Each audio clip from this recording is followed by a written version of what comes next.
Bonsoir à tous. Bienvenue à ce webinaire pour vous présenter le master spécialisé CyberSID qui signifie cybersécurité des systèmes complexes pour l'industrie et la défense. C'est un master spécialisé qui est organisé conjointement par quatre grandes entités et deux grandes écoles en font partie. Donc le ministère de l'Enseignement supérieur et de la Recherche, on va retrouver Centrale Marseille, et du côté du ministère des Armées, on va retrouver l'École de l'air et de l'espace. Ce sont deux grandes écoles qui ont de l'histoire, qui ont un passé et qui sont spécialisées dans la formation depuis très longtemps. Donc, ce sont deux écoles reconnues aussi aujourd'hui sur le marché de l'emploi. En partenariat avec le master spécialisé, mais on y reviendra après, on a aussi le ComCyber et le CEA, on y reviendra un petit peu plus tard. Alors, pourquoi faire un master spécialisé? Un master spécialisé, c'est un diplôme professionnalisant de niveau Bac+6 qui est aujourd'hui très apprécié des entreprises parce que vous êtes spécialisé et professionnalisé pour un domaine spécifique et généralement, c'est le domaine de l'entreprise qui vous recrute. C'est aussi un diplôme qui est labellisé par de la Conférence des grandes écoles, donc la CGE, donc c'est un diplôme officiel. Et c'est un diplôme qui va vous donner 45 modules ECTS pour d'éventuelles poursuites d'études et qui vous donne alors 45 modules pardon pour la partie académique, et la thèse professionnelle de fin de formation vous donne elle 30 crédits ECTS. À qui s'adresse ce diplôme? Il s'adresse soit à des jeunes diplômés ingénieurs euh, qui souhaitent se spécialiser, se professionnaliser dans un domaine, soit des professionnels qui souhaitent soit acquérir de nouvelles compétences, voire potentiellement se reconvertir complètement. Et ce qui est important de voir, c'est que, il s'adresse aussi à des personnes qui souhaitent acquérir une double compétence, parce que il y a un côté cyber et il y a un côté industriel et défense. C'est aussi une expertise dans un domaine qui est en plein essor, on y reviendra. Le domaine de l'industrie et de la défense, même si le domaine de la cyber aujourd'hui il est très porteur, il est très peu présent aujourd'hui en industrie et en défense, ce qui va aussi expliquer l'existence de ce master spécialisé. Et c'est aussi un moyen de se réorienter pour booster sa carrière. Ceux qui ont fait, par exemple, de l'administration système depuis une dizaine d'années et qui ont envie de voir plus, c'est un bon moyen aussi de se spécialiser en cyber et d'aller plus loin, tout en capitalisant sur toutes ces années d'administration système qu'on a fait. Mais il y a d'autres critères possibles, il n'y a pas que l'administration système. Alors, pour vous présenter ce master, c'est un master qui s'oriente autour de l'industrie. Et donc, on parle aujourd'hui de l'industrie 4.0. C'est une industrie qui est hyper connectée. Donc, on ne va pas refaire toute l'histoire parce qu'après, ça va être trop long. Mais aujourd'hui, c'est hyper connecté. Donc, dans ces industries, vous retrouvez de l'OT, de l'IT, de l'Internet. Vous retrouvez des objets connectés, vous retrouvez des robots connectés. Vous retrouvez, voilà. Et tout ça, bah, ça nécessite forcément d'avoir des besoins cyber, d'être sécurisé, et c'est vulnérable aux attaques aujourd'hui, même en réseau, là où par le passé, les industries n'étaient même pas connectées à un réseau.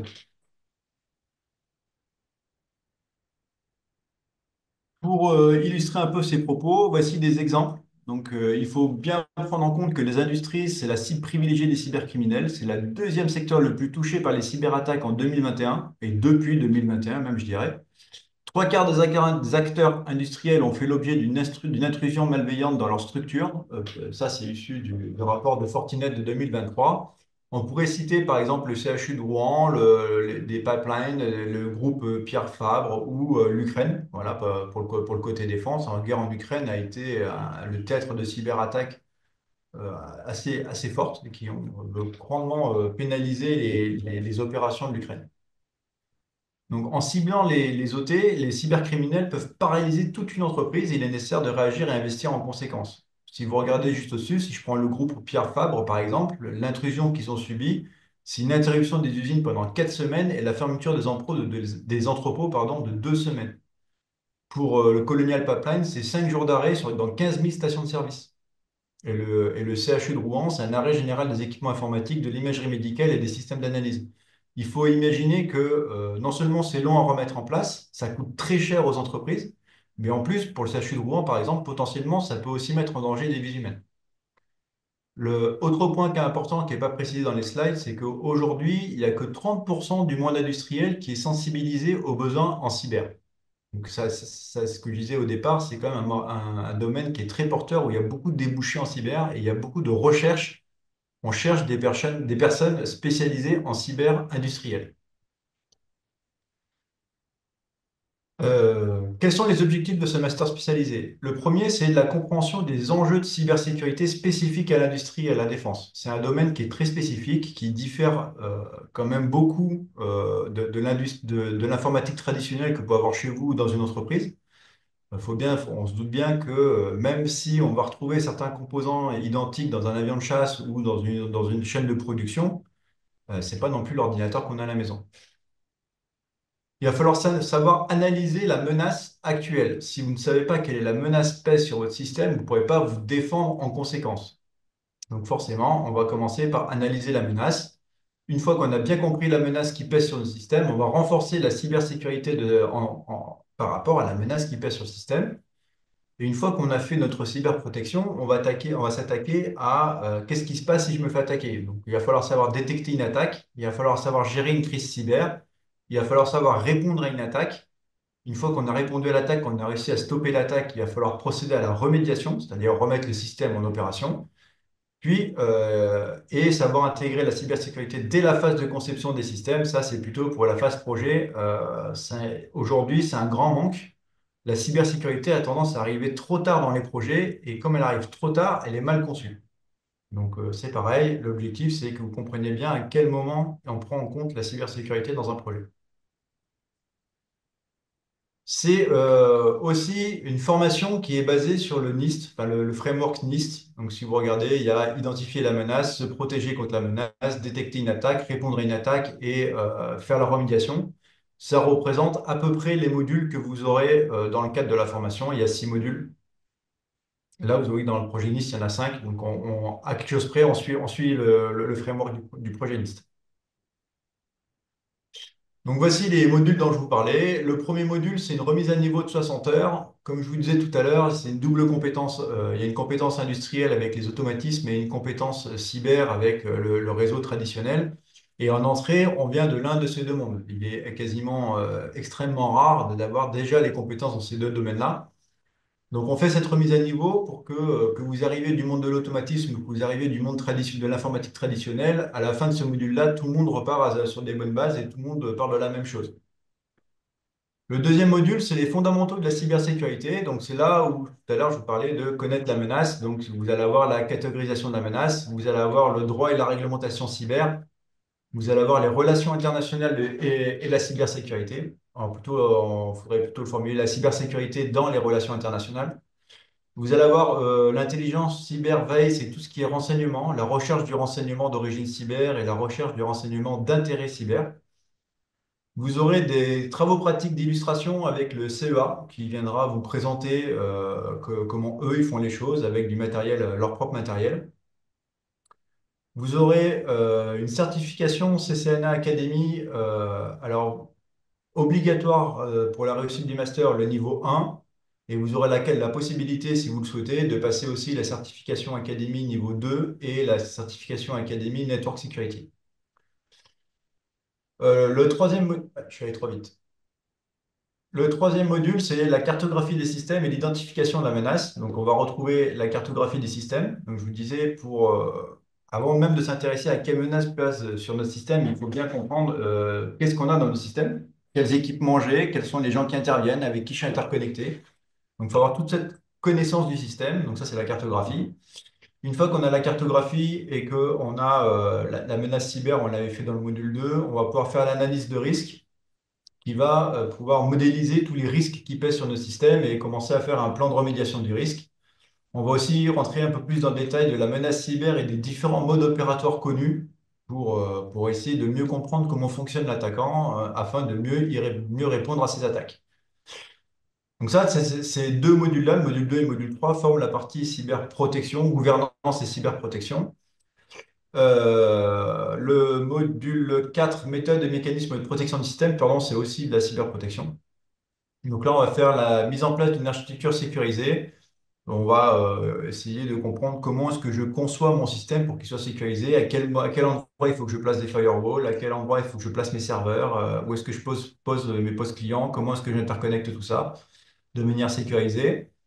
On va s'interroger, pardon, à la cryptographie et à la sécurité de l'information. Comment est-ce que je chiffre mes données, avec quel protocole? Alors le but, c'est pas de faire des maths, hein, ça sert à rien de prendre peur. Le but, c'est vraiment de s'intéresser aux différents chiffrements qui existent et lequel est adapté à quelle situation. Et enfin, on a la sécurité des logiciels et des systèmes d'exploitation. On va voir un peu de comment est-ce que je fais pour sécuriser un Windows, comment est-ce que je fais pour sécuriser un Linux, voilà, ce genre de choses. Le module 5, c'est la détection. Là, on va commencer à rentrer dans la partie cyberdéfense. Module 5.6, c'est cyberdéfense. Donc, on va s'intéresser à l'intelligence artificielle et au data mining pour la cyber. Alors, c'est un module qui est assez court. On ne va pas rentrer vraiment dans l'intelligence artificielle. On n'est pas là pour faire vous des data scientists. Mais on va s'intéresser à qu'est-ce que l'IA peut apporter à la cyber. Et enfin, pour ce module 5, les mécanismes et outils de détection. On va commencer à s'intéresser au SOC, comment fonctionne un SOC. Dans le module 6, les méthodes de réponse à une attaque et la remédiation, on va s'intéresser au déroulement d'une cyberattaque et à la réaction d'urgence et on va voir comment faire pour la détecter. Voilà. Il y a des caractéristiques qui sont propres à une attaque et c'est ça qu'on va essayer de détecter. On va voir le rôle du SOC et du CERT, donc le Security Operations Center et le Computer Emergency Response Team. Donc le SOC, c'est celui qui va détecter l'attaque. Le CERT, c'est l'équipe qui va intervenir pour répondre à l'attaque. Et la remédiation, comment est-ce que je fais pour remettre mon système en service? Ça se prépare avant l'attaque et on verra comment on prépare tout ça. Ces six modules sont, en plus de ces six modules, pardon, vous avez, alors nous on l'appelait module 7, mais c'est pas vraiment un module, c'est un projet en équipe de 80 heures qui se déroule en fil rouge. C'est-à-dire que à la fin de chacun des modules, vous ferez le petit bout du projet qui correspond au module qu'on vient de finir. C'est un cas réel de défense. En fait, vous allez sécuriser une installation militaire. Je ne vais pas rentrer dans le détail. Si vous venez nous rejoindre, vous aurez tout le temps de découvrir ce projet. Et en dernier, vous avez un électif de 60 heures. Donc, vous aurez le choix entre choisir soit l'électif défense, soit l'électif transport énergie. Le but, c'est pendant 60 heures, vous faire découvrir un de ces deux domaines-là et toutes les spécificités de ce domaine-là. Voilà. Dans la défense, par exemple, les objectifs en défense, ce n'est pas les mêmes que dans le civil. Par exemple, nous, notre intérêt, c'est pas forcément le côté financier. Si on perd de l'argent, c'est pas grave pour nous. Par contre, on veut que la mission réussisse à tout prix. On a des transmissions tactiques, on a des interconnexions avec les alliés, voilà. On va voir comment tout ça, ça fonctionne. Transport énergie, il y a les voitures autonomes, les ports, les aéroports. Dans ces deux cas, vous aurez des visites. Donc en défense, on va visiter le SOC de l'armée de l'air, par exemple. On va visiter l'équipe d'audit de l'armée de l'air, ce genre de choses. Transport énergie, il y a la visite de l'aéroport de Marignane, du CEA. Enfin voilà, il y a des visites sympas à faire pour vous montrer voilà, comment ça se traduit. Tous ces modules-là se traduisent en vrai sur le terrain dans ces domaines-là. À l'issue de tout ça, vous aurez une thèse à faire de 4 à 6 mois que vous pourrez faire où vous voulez, à vos frais par contre, mais vous pouvez la faire aussi bien en France qu'à l'étranger. C'est une formation pratique en entreprise ou dans les forces. Même si vous êtes civil, vous avez la possibilité de faire votre thèse dans les forces armées. Et elle est validée par une soutenance, non, par un rapport écrit et par une soutenance à l'oral. Vous devrez réaliser un travail d'analyse, de conception et d'implémentation pour illustrer ses capacités à répondre, enfin, pas illustrer, pardon, vos capacités à répondre à un problème de cybersécurité. En gros, la thèse professionnelle doit répondre à une problématique de l'entreprise ou une problématique plus générale. Donc après, on va voir, vous, comment vous mettez en place tout ce que vous avez appris pour répondre à cette problématique-là. Durant cette période, vous n'êtes pas tout seul, vous bénéficiez à la fois d'un tutorat académique et d'un tutorat industriel. Donc, vous aurez un tuteur dans l'entreprise et vous aurez un tuteur au niveau des écoles qui pourra répondre à vos questions.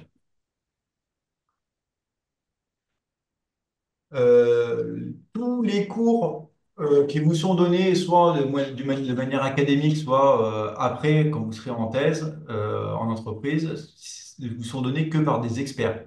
On n'a pas d'intervenants qui sont professeurs à faire que ça 100% de leur temps. C'est que des experts qui sont en poste et qui prennent leur temps pour venir donner des cours et vous faire profiter de toute leur expérience. Donc, vous allez retrouver du personnel de Comcyber, des hôpitaux, d'Orange Cyberdéfense, de Thales, d'Airbus, de Naval Group, par exemple, de l'aéroport de Marseille, des hôpitaux, voilà. Tous ces gens viennent et c'est aussi l'occasion pour vous de profiter de leur expérience. Il ne faut pas hésiter à discuter avec eux. Ils sont très ouverts à la discussion et c'est très enrichissant de pouvoir discuter avec eux. Pour parler de la promotion, vous, si vous nous rejoignez, vous serez au sein d'une promotion mixte entre civils et militaires. Les écarts d'âge, alors, ça dépend des promotions, mais ça va des plus jeunes aux plus anciens. L'année dernière, par exemple, le plus jeune avait 22 ans et ça allait jusqu'à 53 ou 54 ans, je ne sais plus. Où on a des promotions où la moyenne d'âge est autour de 30 ans. Voilà, ça dépend des promotions, mais c'est enrichissant de pouvoir discuter avec chacun et chacun a des choses à apporter. C'est un échange permanent entre les élèves et les intervenants. Je vous en parlais sur la diapositive juste avant. C'est que des experts. Ils sont là pour vous faire profiter de leur expérience. Donc c'est enrichissant et profitez-en. Pour les civils, c'est aussi une découverte du monde militaire. Voilà, on dit toujours l'armée de la Grande Muette, même si c'est un peu moins vrai. Et là, c'est l'occasion de discuter avec des vrais militaires et de voir leur quotidien. C'est aussi une découverte du monde de l'industrie bah, au travers des intervenants, mais aussi au travers de votre thèse. Et après, Master MSSID. Qu'est-ce que je peux faire avec ce Master MSSID? Eh ben, il y a plusieurs postes qui vous sont ouverts. En fait, on a un large panel. Je ne vous cache pas que le poste prioritaire, celui qui est au plus près de la formation qu'on vous donne, c'est le poste de RSSI. Mais rien ne vous empêche d'être, par exemple, CISO au sein d'une entreprise, donc responsable de la sécurité opérationnelle d'une entreprise. Vous pouvez être responsable d'un SOC, vous pouvez être responsable d'une équipe de réponse à incidents. Vous pouvez avoir un rôle de conseil ou d'assistance, d'alerte. Vous pouvez être architecte de sécurité, consultant en cybersécurité. Voilà. Il y a toute une diversité de métiers qui sont possibles. Cette formation étant très large, on couvre à peu près tout le panel de la cybersécurité. En fait, ça vous permet de répondre pratiquement à n'importe quel poste. Un bémol, toutefois, vous pouvez répondre tous ces postes. Je ne sais pas si vous l'avez vu, mais ce sont que des postes de cadre. Ce n'est pas une formation qui se veut technique. C'est une formation où vous allez apprendre à faire faire. Vous n'allez pas, c'est pas une formation où vous allez apprendre à faire vous-même. Voilà. Donc, si le côté technique, si vous l'avez pas, c'est pas grave. Bon, avec les remises à niveau et nous, de toute façon, on fait quand même un peu de technique pendant la formation. Donc, vous allez monter en compétence, il n'y a pas de problème. Mais si vous voulez sortir de cette formation en étant un expert technique, c'est pas la bonne formation. Je crois qu'avec nous, nous avons Yann, qui est un ancien de la promotion de l'année dernière. Si tu veux témoigner de ton expérience. Oui, bonjour, est-ce que vous m'entendez? Très bien. Parfait, parfait. Bonsoir à tous. Bah, après tout ce qui a été dit, il reste pas grand-chose à ajouter. J'aimerais juste appuyer sur le point de la diversité des profils qu'on peut rencontrer dans l'EMS. Donc, au-delà de tous les professionnels qui viennent partager leur expérience avec toujours beaucoup de passion et de bienveillance, c'est la diversité des profils des apprenants qui est très intéressante. Parce qu'on a des personnes qui viennent de l'industrie, des personnes qui viennent des télécoms, des personnes qui sortent tout juste d'école, mais qui ont une certaine fraîcheur qui est bienvenue. Et on a tous les âges, toutes les origines, on a du militaire, du civil, c'est vraiment un melting pot incroyable. Et en fait, on se retrouve tous en petits groupes, immergés dans cette vie du monde industriel et du monde militaire. Et en fait, ça donne vraiment une émulsion qui est incroyable. Et je ne pensais pas en apprendre autant en apprendre autant sur tous ces sujets et surtout au contact des autres. Donc c'est vraiment incroyable d'avoir l'opportunité de faire cette spécialisation parce qu'au-delà des infrastructures qui sont incroyables parce qu'on nous donne tous les moyens professionnels de réussir, il y a aussi toute cette richesse humaine qui vient des deux mondes, et militaire et civil, et au-delà de ça, bah, cette richesse de compétences.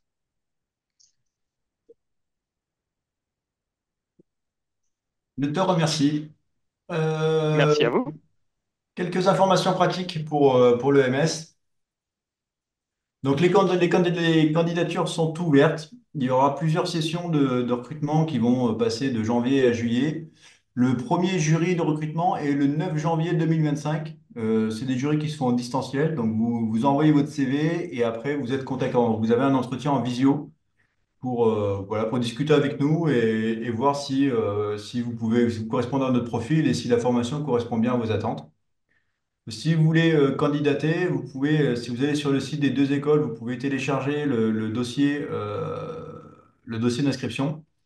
Donc, il vous faudra une lettre de motivation, un CV, une lettre de recommandation, si possible. Si vous ne l'avez pas, c'est pas rédhibitoire, mais c'est un gros plus de l'avoir.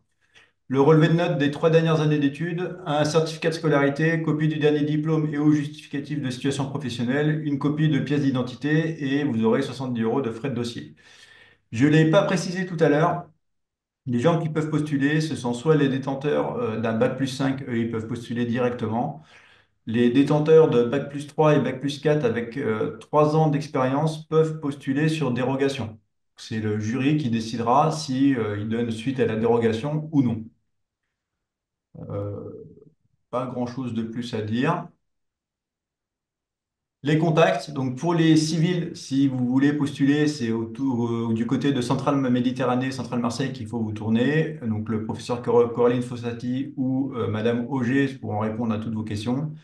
Pour les militaires, il faudra vous tourner soit vers moi, soit vers le commandant Alain, qui est mon chef et qui est le responsable du Centre d'excellence cyberdéfense aérospatiale dont je dépends.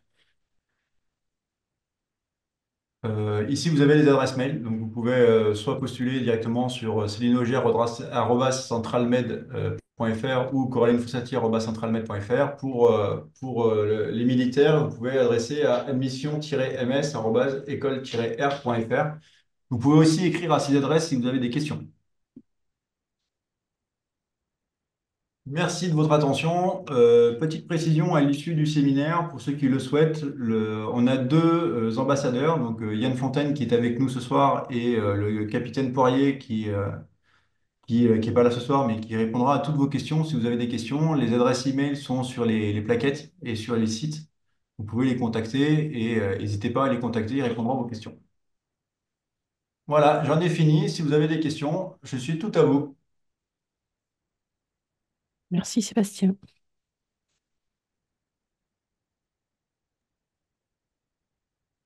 Ah, il n'y a pas que chez moi que ça ne fonctionne plus.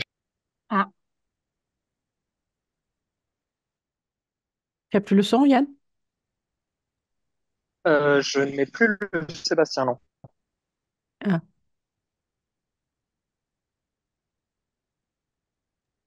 On a bien entendu la fin. ouais. Ouais, Sébastien, on t'entend? non, non, je Oui, suis toujours si. là, je suis toujours Il est là. toujours là, ouais. Parfait. N'hésitez pas à poser vos questions. C'est le bon moment. Vous pouvez poser vos questions en prenant la parole ou sinon via le chat, hein, on vous répondra à toutes les questions.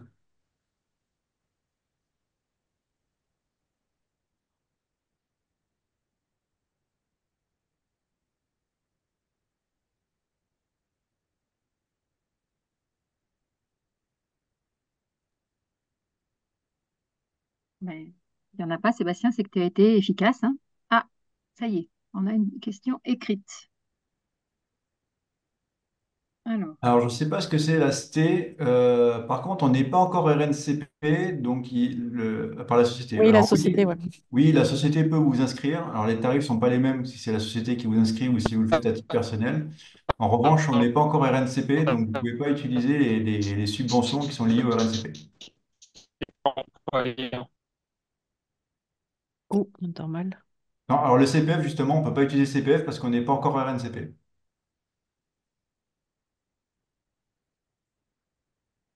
C'est en cours, mais ça prend du temps, malheureusement.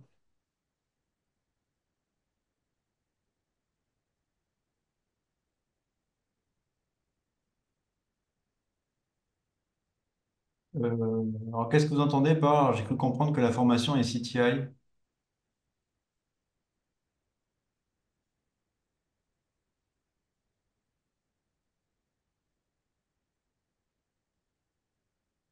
Ah non, c'est pas la CTI, c'est la Non, c'est la CGE. CGE, ouais. Il y a deux labellisations pour ce qui est école d'ingénieur. Alors, nos écoles font partie de la commission, sont labellisées, enfin, font partie de la commission des titres de l'ingénieur. Mais le master lui-même, il est labellisé par la CGE, qui est la Conférence des grandes écoles. Et aussi, Sébastien, on a la reconnaissance de l'ANSSI aussi, puisqu'on a été Oui, SECNUMEDU. Oui, alors sécuritaire. on a été, pour être tout à fait précis, on a été SecNumEdu, si vous allez sur le site de l'ANSSI, on l'est plus, le renouvellement est en cours. Ah, voilà. Là aussi, c'est une histoire de délai.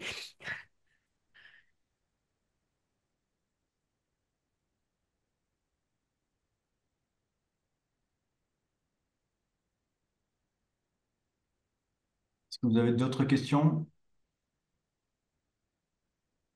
Je peux apporter une précision, c'est des questions que j'ai déjà vues par le passé. Si vous êtes civil et que vous faites cette formation, vous n'êtes pas obligé de vous engager dans l'armée à l'issue.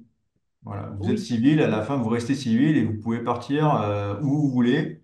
Il n'y a aucune obligation envers l'armée. J'en suis un exemple. Oui, tout à fait. Ouais. Précision qui peut être importante pour vous aussi. Aujourd'hui, on est à 100% d'embauche et dans 90% des cas, là où la thèse a été réalisée, les étudiants sont restés. Voilà. C'est mon cas aussi. C'est ton cas aussi. Et pour la plupart, c'est un CDI directement, plutôt bien rémunéré. Bonsoir.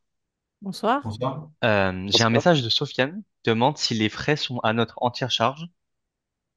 Eh ben, en fait, ça dépend. Si vous postulez à titre personnel, oui, les frais sont à votre charge. Donc, il y a les 10 000 € de frais d'inscription et il y a après les frais pour faire votre thèse.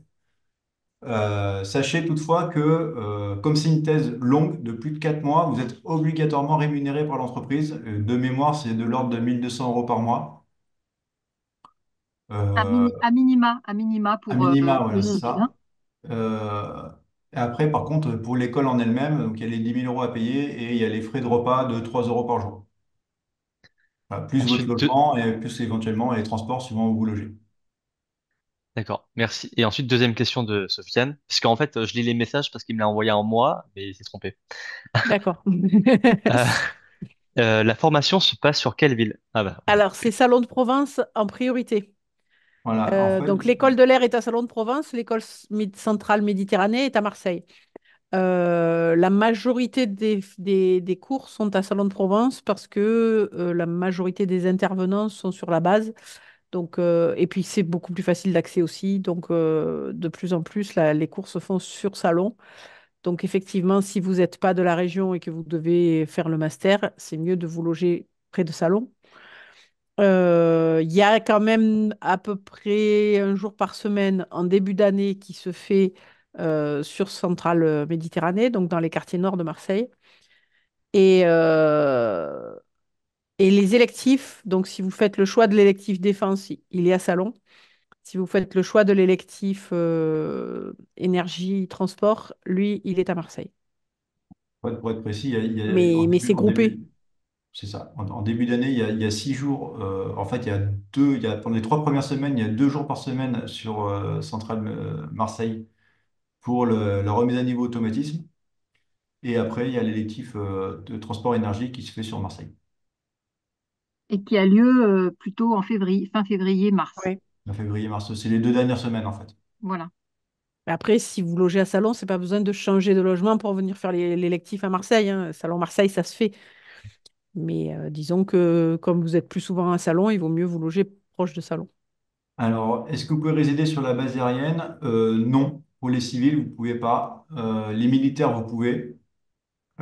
Pour ce qui est des dates de formation, Alors, donc la elle commence rentrée, mi-septembre, voilà, et ça finit mi-mars. À partir de mi-mars, vous êtes en thèse. Vous êtes en thèse pour 6 mois maximum, avec la deadline de finir votre thèse au 30 septembre suivant. Et puis ensuite, vous aurez juste à soutenir votre thèse et puis il y aura le jury de diplomation. Donc ça, on parle de l'année 2025. 25. Et généralement, les soutenances sont en troisième semaine d'octobre.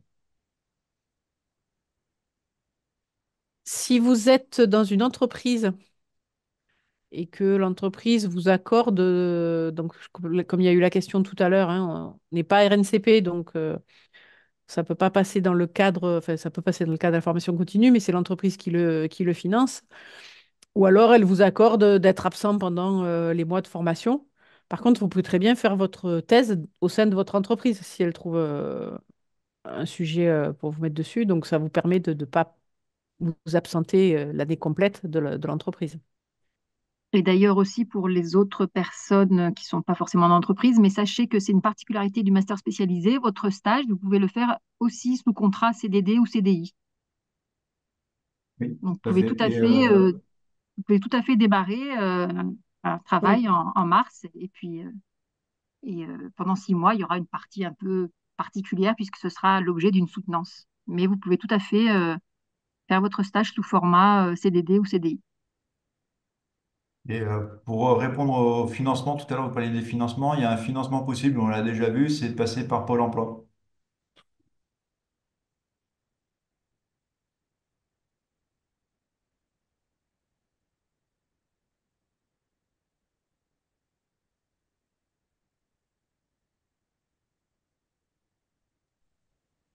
J'ai une question.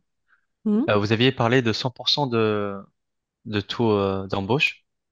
Oui. Euh, 100%, c'est après le master effectué dans l'établissement ou c'est euh, Non, c'est alors avant pour le c'est stage? 100%, non, c'est 100% d'embauche en sortie de master. Ouais, Mais comme je dis, en fait, dans la plupart des cas, à 90%, en fait, là où les gens ont fait leur thèse, les entreprises les ont embauchés à l'issue de la thèse. ok, ok. Et est-ce que les futurs étudiants qui souhaitent entreprendre ce master-là, ils éprouvent des difficultés pour trouver leur stage, pour trouver leur stage tout simplement? Alors oui et non, ça dépend un peu de votre profil. Ceux qui ont une nationalité franco-française, c'est plus facile. Mhm. On va pas le cacher. Les entreprises sont réticents à prendre des gens de nationalité étrangère, surtout en cyber. C'est pas impossible, hein, tout le monde a trouvé un stage. Tout le monde a trouvé, mais c'est vrai que généralement, ceux qui n'ont pas la nationalité française, les entreprises françaises ont un petit peu plus de mal à ouvrir leur sujet cyber à des personnes qui n'ont pas la nationalité française. Ceci étant, il n'est pas interdit de le faire à l'étranger, hein, parce on Non, a il tous faut les pas ans le des faire. étudiants qui viennent de l'étranger et qui font quand même le master et qui trouvent quand même des stages, y compris en France, mais ils ont un petit peu plus de mal. Il faut trouver des entreprises pour lesquelles cette barrière de nationalité est moins importante. Voilà. Mais sinon, les deux écoles sont très connues, hein. Ce que je vous disais, on a implanté depuis longtemps. On a un très gros réseau. On travaille avec des grandes entités comme le CEA, le ComCyber, Airbus, Thales, tout ça. Donc, les étudiants trouvent relativement facilement un stage. Voilà. Par le biais de votre réseau, c'est ça? Ouais, Oui, en entre fait, autres, tous vos il y a un peu de tout. intervenants, Hmm. voilà, Il y en a qui ont leur propre contact, puis il y en a qui passent par par le biais de notre réseau de contacts. Comme disait Sébastien, les intervenants, c'est des professionnels du domaine. Donc, aussi, au cours de leurs échanges, ils vous parlent de ce qui peut se faire chez eux. Enfin, voilà, il y a... hein. On a aussi un D'accord, réseau merci. d'alumni. Voilà, Yann en fait partie, par exemple. Mm. Et avec les alumni, eh ben, on arrive aussi à trouver des stages. Voilà. Et puis, il faut savoir Et, aussi qu'à la on rentrée, pardon, à la rentrée, on propose aussi un atelier recherche de stage pour bien vous mettre en phase dès la rentrée avec une aide CV éventuellement. Et puis, les deux écoles peuvent proposer voilà, une aide à trouver À la le recherche de stage. stage. Oui. Il y a aussi nos partenaires, les plus gros, hein, Airbus, Thales et compagnie. Eux, ils cherchent des stagiaires chaque année, donc ils ont tendance à nous envoyer directement les offres de stage et on vous les fait parvenir. Donc, dans certains cas, c'est plus facile. Alors, j'ai vu la question du nombre d'étudiants par promo. Donc, faut savoir que c'est des promos à taille familiale, on va dire. Donc, c'est très sympa. C'est ce que disait Monsieur Fontaine, l'ancien élève, c'est il a retrouvé là une ambiance de forte camaraderie, puisque pour l'instant, on a toujours tourné sur les 4 dernières promos entre 10 et 15. Voilà. Donc, c'est très, très facile de se lier et d'avoir de très, très bons contacts avec les intervenants. Pour le projet et défini c'est auparavant, en fait, ouvert pour les sans le savoir. On n'entend pas trop Yann Fontaine, ça. Autant pour moi. Je, je, je suis dans la rue, c'est pas évident les conditions Mm. Ah non, ça marche pas. Le temps que vous directes retrouviez ne sont un pas réseau. optimales. Ah, En fait, c'est optimal pour pouvoir bien digérer le savoir et pour pouvoir partager entre nous aussi. hmm. Oui, c'est ça. Ouais. Pour le projet défini auparavant, aussi, il faut voir avec l'entreprise, bah ça, il y a pas, voilà, on a des gens qui sont arrivés, qui avaient déjà, ils savaient déjà dans quelle entreprise ils allaient travailler, ils avaient déjà leur thèse. Il y en a, ils ont trouvé leur thèse pendant la formation. Alors, on a tous les cas. Il y a pas d'obligation d'arriver avec un projet défini. Maintenant, si vous arrivez en sachant où vous voulez aller, enfin, où vous souhaiteriez aller, en tout cas, c'est plus facile. Du coup, est-ce qu'il faut s'installer à Salon de S'installer vers Provence tous Salon, les oui, six... plutôt. Oui, oui, pour les Oui. 6 mois, il faut s'installer à Salon. Euh, et pour revenir sur la facilité de trouver des thèses, je vous disais, ça dépend aussi de votre profil. La nationalité joue, votre statut joue aussi, en fait. Si vous êtes en reconversion totale, vous changez complètement de domaine, bah, c'est un peu plus compliqué de trouver un stage. C'est pas rédhibitoire, hein, mais c'est un peu plus compliqué de trouver un stage. Oui, Sofiane, les cours sont du lundi au vendredi, mais c'est pas, pas Oui, c'est du... systématiquement En sur les fait, mêmes créneaux, sur les mêmes plages horaires toutes les semaines. Mais voilà, ouais, du lundi au vendredi, vous pouvez avoir des cours programmés. la semaine type, c'est du lundi au jeudi de 9 heures à 16 heures et le vendredi de 9 heures à 15 heures. Ceci dit, bah, après, ça dépend des intervenants, ça dépend de plein de choses. Des fois, vous ferez du 8 heures 17 heures, voilà. C'est la vie.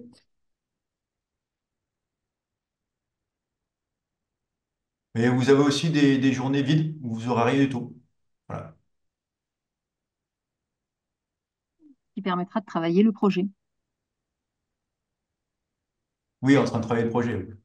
On vous laisse beaucoup d'heures vides, effectivement, c'est bien de préciser. On vous laisse beaucoup d'heures vides. C'est pas des heures où vous faites rien, hein. C'est des heures pour réviser et pour travailler sur les devoirs maison et le projet. Pour les contraintes familiales. Alors, oui, ça fait partie des choses à prévoir aussi, mais sachez que c'est pas un obstacle, hein. On a eu des gens dans le master qui avaient des contraintes familiales conséquentes et ils s'en sont sortis parce qu'il y a quand même voilà, c'est à vous après de vous organiser, effectivement, mais il y a pas mal de temps qui est laissé pour travailler sur le projet. Donc après, si vous préférez travailler sur le projet la nuit et aller chercher vos enfants à l'école à 5 heures, ça peut se faire. Ça peut se faire aussi, ouais. Il faut juste garder à l'esprit pour les contraintes familiales, ça dépend beaucoup de votre bagage. Si vous avez un fort bagage technique en informatique, ça sera beaucoup plus facile et vous aurez beaucoup moins de travail à la maison que si vous arrivez et que vous n'avez pas fait d'informatique. Ah ouais, 200 kilomètres, vous n'irez pas les chercher à l'école, c'est clair. Mais bon, voilà, le vendredi, les cours finissent vers 15 heures, donc c'est possible de passer les week-ends en famille sans trop de difficultés.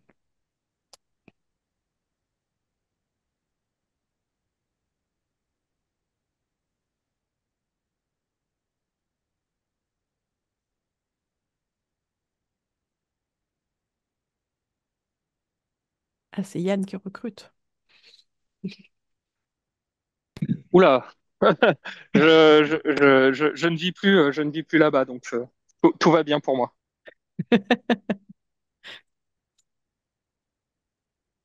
Donc Yann, Mais il est venu à Salon, il y est resté, hein, donc voilà. non, je suis plus à Salon, je suis un peu plus Non proche de plus. Centrale maintenant. Juste pour témoigner sur la distance, donc moi sur ma promo, on avait quand même une personne qui venait de Paris, une personne qui venait de Montpellier, une personne qui faisait très régulièrement le Toulon Salon de Provence aussi. Donc il y a un proverbe anglais qui dit When there's a will, there's a way. Et après c'est un choix à faire. La formation dure 6 mois. Donc sur 6 mois, s'il y a un effort à faire quelque part, c'est celui que je recommanderais. Mais après, je suis peut-être un peu biaisé après l'histoire que j'ai vécue.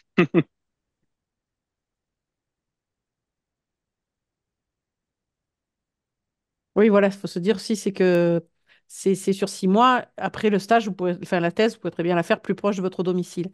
Il y a des coupures, oui. Alors les vacances, c'est les vacances universitaires. Donc effectivement, ce qu'on appelle les petites vacances, Toussaint et février, vous avez qu'une semaine, là où les scolaires en ont deux, et vous avez 2 semaines à Noël. Les vacances de Pâques, si je dis pas de bêtises, vous êtes déjà en thèse, en On est stage. déjà en thèse. Ouais. Après, ça a à voir avec l'entreprise. Ça, ça a à voir avec l'entreprise.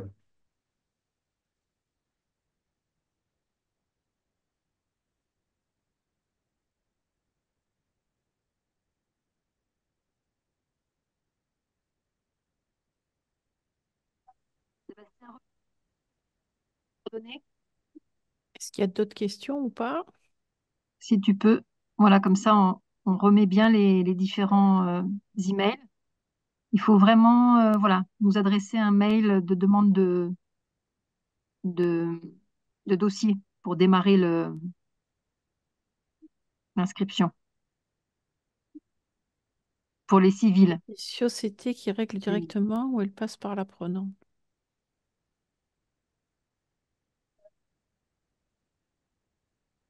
Alors ça, il faut prendre contact avec les écoles directement pour les Hmm. parties finances. C'est pas moi qui gère, je pourrais pas vous donner toutes les petites subtilités. Pour les aspects financement et aide au financement, je pense que Céline est mieux placée que Sébastien et moi. Elle a Oui, mais plus pour voir l'habitude les d'accompagner tout le monde sur les différentes façons de possibilités, oui. s'organiser. Voilà, c'est ça. Vaut mieux là, on fera du cas par cas. Faudra me contacter. Bon, ben voilà, je pense qu'on a fait le tour. Les petites dernières questions, ceux qui ne se sont pas manifestés, est-ce que ça répond à tout ce que vous posiez comme question? N'hésitez pas.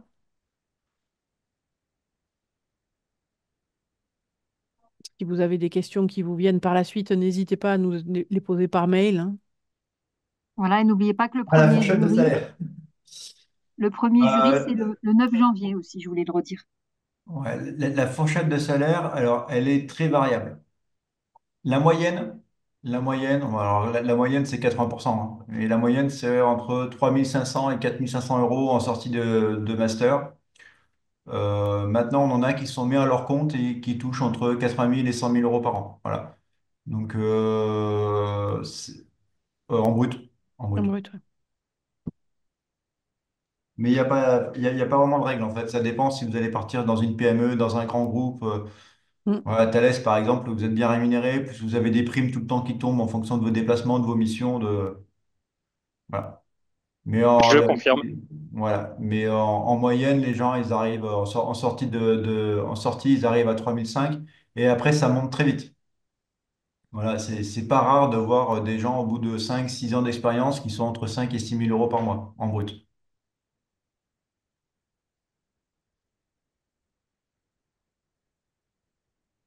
Ça monte vite parce que les experts cyber, il n'y en a pas beaucoup et quand une boîte en a un dont elle est contente, elle fait en sorte qu'ils partent pas.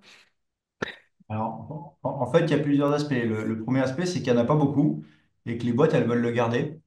Le deuxième aspect, mais c'est lié, hein, c'est qu'il y a une très forte concurrence. Donc, c'est pas rare de voir des gens qui quittent une entreprise pour aller vers une autre et avoir par la même occasion une augmentation de salaire de 1 000 €. Voilà.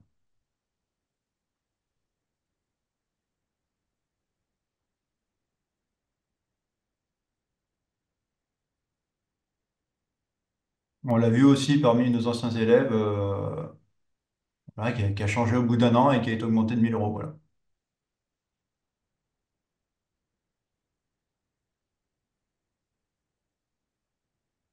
Oui, Non, pas chanceux, bien formé.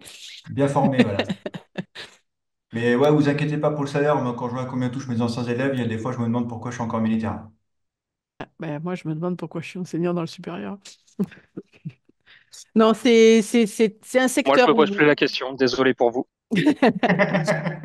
c'est un secteur où il y a des besoins. Donc, en niveau d'embauche, enfin, voilà.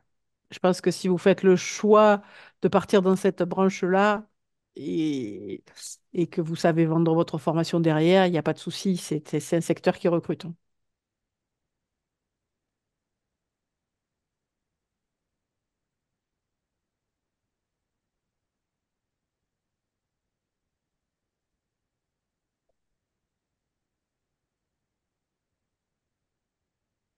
Eh ben, pas forcément, hein. Non, en fait, Deux, ouais, il y a un peu toutes les tailles de boîtes ont besoin de leur expert cyber. Le métier sera pas le même. Vous allez faire peut-être plus de phases différentes du métier dans une petite boîte, mais on a des petites boîtes qui cherchent, hein. en fait, c'est plus orienté en fonction du type de métier que vous voulez Mm. avoir. Si vous voulez être RSSI, par exemple, vous trouverez plus facilement dans une petite boîte que chez Airbus ou chez Thales. Si vous voulez être consultant ou technicien, enfin technicien, si vous voulez faire de la recherche, par exemple, ou des choses comme ça, ou de l'homologation, vous trouverez plus facilement chez Airbus, Thales que dans une PME. Voilà, c'est plus, ça varie plus en fonction des postes recherchés que de la taille de l'entreprise. Mais Airbus et Thales, par exemple, recrutent beaucoup d'experts cyber chaque année, les PME aussi. Voilà. Et contrairement à ce qu'on pourrait croire, en fait, il y a des besoins partout. Nous, par exemple, on a des anciens élèves qui sont partis à la Française des Jeux, on a des élèves qui sont partis dans les hôpitaux, on a des élèves, voilà. Mm. Il y a vraiment des besoins partout.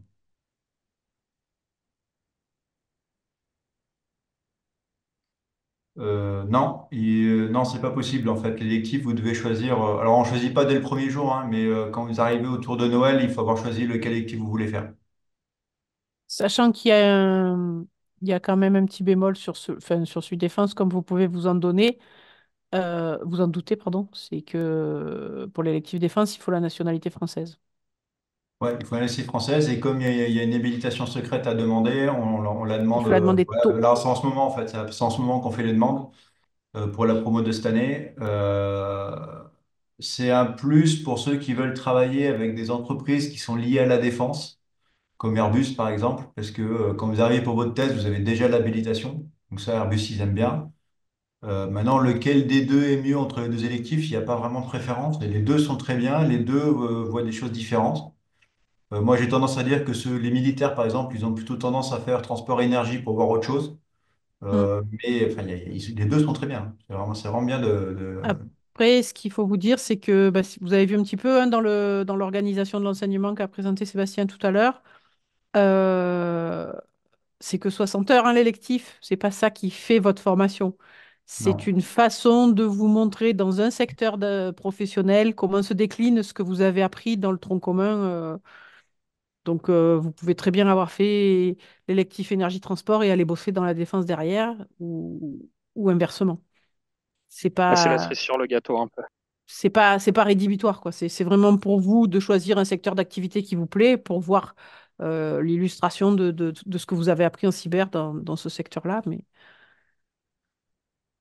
En fait, ça sert surtout à montrer que tout ce qu'on vous apprend, c'est utile en fait sur le terrain. C'est pas tellement pour vous donner une carte de plus sur le CV, c'est vraiment pour vous montrer que ce qu'on vous apprend, c'est pas que du vent et que ça s'applique réellement sur le terrain. Si c'est juste pour mettre des lignes sur le CV, les certifications qu'on vous propose, CCNA par exemple, ou la méthode BioCRM pour l'analyse de risque sont beaucoup plus pertinentes.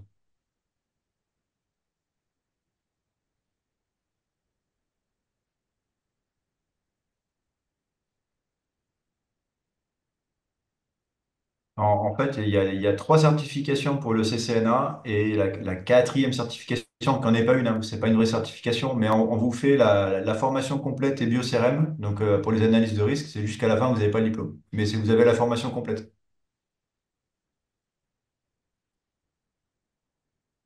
Je pense que Yann va pouvoir confirmer. Je pense que la formation, elle est assez complète et que vous en sortez très bien. C'est ça, et elle est mobilisable directement en milieu professionnel derrière.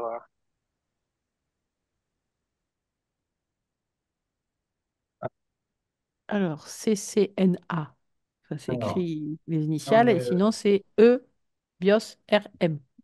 Voilà.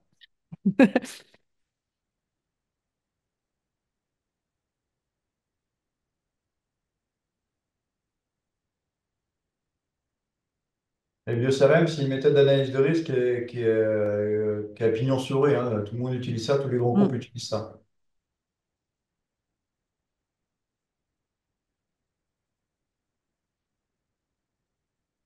C'est quoi le CEH ou CISSP?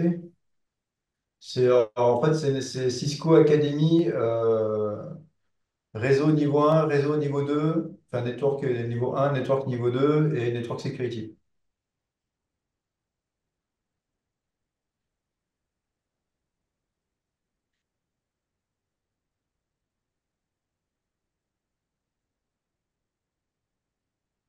Bah, si vous l'avez déjà, vous n'avez pas à le passer.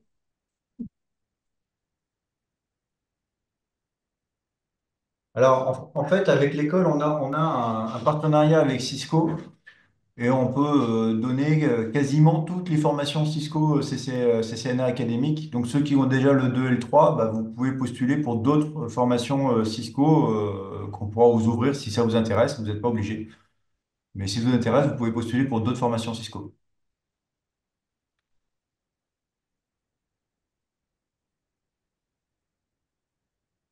Alors, en fait, c'est pas moi personnellement l'instructeur. Moi, je suis instructeur sur le CCNA 1, mais pour tous les autres, c'est un commandant qui est chez nous et qui est instructeur sur quasiment tous leurs cours.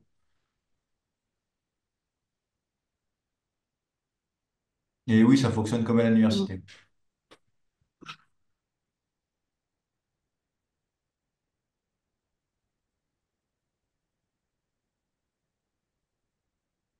Merci.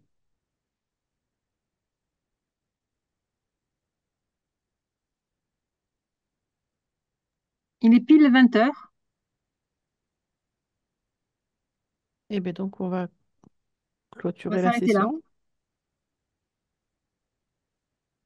Merci beaucoup à tous d'avoir participé. Merci pour les questions. C'est toujours enrichissant pour tout le monde. Donc, c'est sympa d'en avoir posé. Nous vous souhaitons une bonne soirée Bonne et soirée à tous. Et puis, ben, peut-être à n'hésitez bientôt. pas, voilà, Très n'hésitez bien. pas à nous recontacter et à candidater, bien sûr. Merci à tous, bonne soirée. Et Bonne en soirée. espérant Bonne vous voir soirée. Au bientôt. revoir. Bonne soirée Au à tous, au revoir. plaisir.